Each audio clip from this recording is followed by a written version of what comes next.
Have you ever heard of a name so feared that it echoed through the halls of two mighty empires? A name that became synonymous with destruction and the wrath of God himself. This is the story of Attila the Hun, the man they called the Scourge of God. But was he just a ruthless barbarian, or was there more to the story of the man who brought the Roman Empire to its knees? Let's journey back to the 5th century to uncover the truth. To understand Attila, we must first understand his people, the Huns. Imagine a force of nature sweeping across the vast plains of Central Asia. The Huns were nomadic warriors, masters of the horse and the composite bow. They appeared in Europe in the late 4th century, seemingly out of nowhere, and their arrival sent a shockwave across the continent.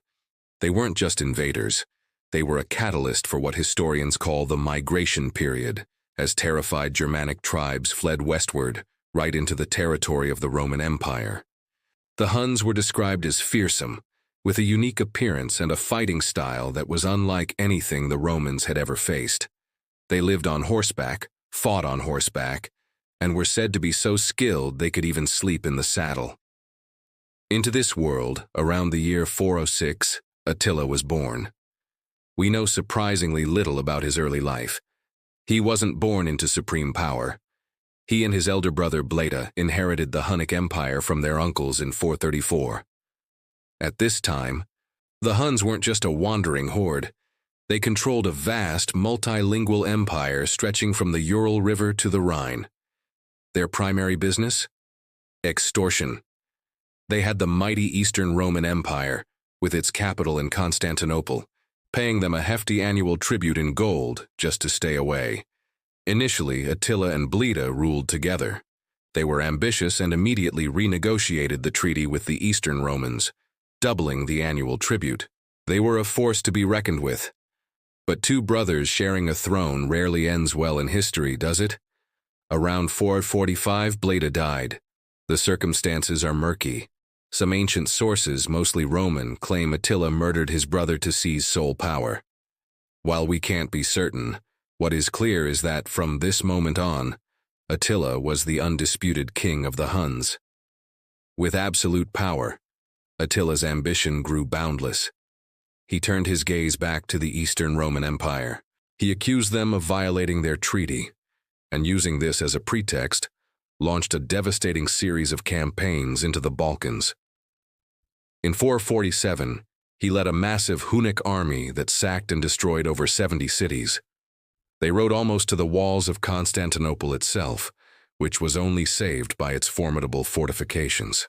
The Eastern Roman Emperor, Theodosius II, was forced to sue for peace, agreeing to an even more astronomical tribute. Attila had effectively turned the most powerful empire in the East into his personal treasury. But the East was not enough.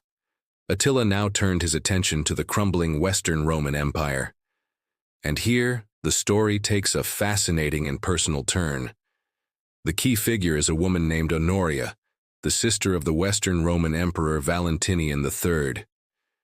Desperate to escape a forced marriage, she sent her ring to Attila, begging him to rescue her. Attila, ever the opportunist, chose to interpret this as a marriage proposal. He claimed Honoria as his bride, and demanded half of the Western Roman Empire as her dowry. Of course, Valentinian refused. This was the perfect excuse Attila needed. In 451, he gathered a colossal army, a coalition of Huns and various subject peoples, and crossed the Rhine into Gaul, modern-day France. He sacked city after city, leaving a trail of destruction. His advance seemed unstoppable. The Romans, in a panic, had to do something they hadn't done in centuries. They had to ally with their old enemies, the Visigoths, led by their king, Theodoric. This set the stage for one of the most pivotal battles in ancient history, the Battle of the Catalaunian Plains. On one side, Attila and his Hunnic confederation. On the other, the Roman general Aetius and the Visigothic king Theodoric, leading a patchwork army of Romans and various Germanic tribes. It was a clash of titans, a brutal, bloody affair with immense casualties on both sides. The Visigothic king, Theodoric, was killed in the fighting, but by the end of the day, Attila's army was checked. he was forced to withdraw. It wasn't a decisive victory for the Romans, but they had done the impossible. They had stopped the scourge of God. However, Attila was far from finished. The very next year, in 452, he regrouped and invaded the heart of the Western Empire, Italy itself. He descended from the Alps, sacked major cities like Aquileia, Milan, and Padua, and marched towards Rome. The city was defenseless. Emperor Valentinian had fled, and it seemed the Eternal City was doomed. And then, something extraordinary happened. As Attila's army camped by the river, a delegation came out from Rome to meet him. It was led not by a general but by Pope Leo VI. We don't know exactly what was said in that famous meeting. Did the Pope appeal to Attila's superstition? Did he offer him an enormous ransom of gold?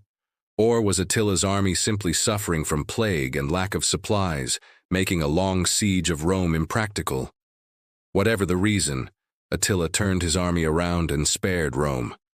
For the Christian world, it was a miracle, solidifying the legend of Pope Leo and cementing Attila's image as a tool of divine punishment who could be swayed by God's representative on earth.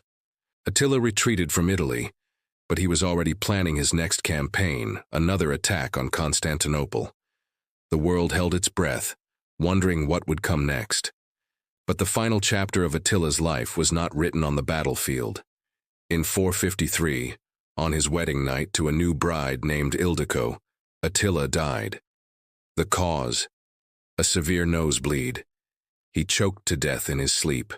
The most feared man in the world, who had faced down the armies of two empires, died not from a sword, but from a mundane accident.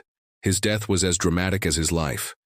His warriors mourned him by cutting their hair and gashing their faces, believing the greatest of all warriors should be mourned not with tears, but with the blood of men.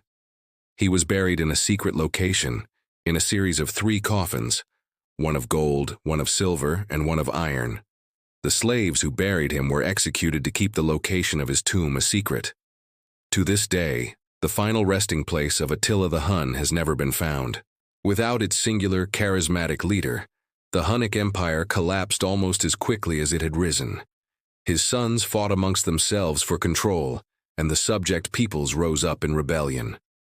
Within a generation, the Huns had vanished from the historical stage. So, what is Attila's legacy?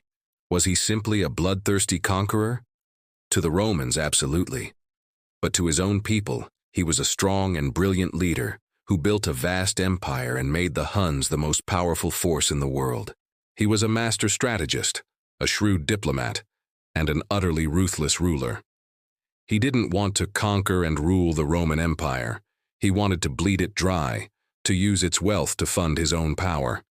He changed the map of Europe, accelerated the fall of the West, and became a figure of legend, a boogeyman for empires and a name that, even 1,500 years later, still conjures images of unstoppable power and destruction. Thank you so much for joining me on this journey into the past. If you found the story of Attila as fascinating as I do, please hit that like button and consider subscribing for more deep dives into history's most compelling characters. Let me know in the comments who you'd like to learn about next. See you in the next video.